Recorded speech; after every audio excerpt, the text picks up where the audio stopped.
Mobil minibus yang mengangkut satu keluarga terbalik di badan jalan setelah menabrak trotoar di Jalan Poros Maros, Makassar. Warga yang panik melihat kejadian itu langsung berlarian ke lokasi kejadian untuk melakukan pertolongan dan mengevakuasi sejumlah penumpang yang terjebak di dalam minibus.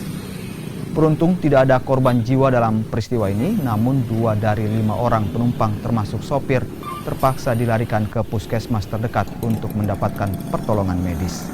Mereka satu keluarga ya dari Kabupaten Sinjai hendak menuju ke Karyango pada situ untuk membesuk anaknya.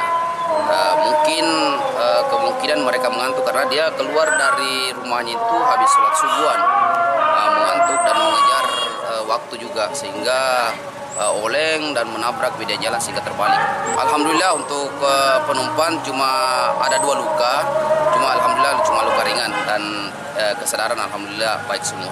Itu ada berapa orang jumlahnya penumpang? Ada 5 orang bersama dengan sopir di dalam mobil tersebut. Kebetulan penumpang yang mengalami luka itu dirawat di Puskesmas Mandai.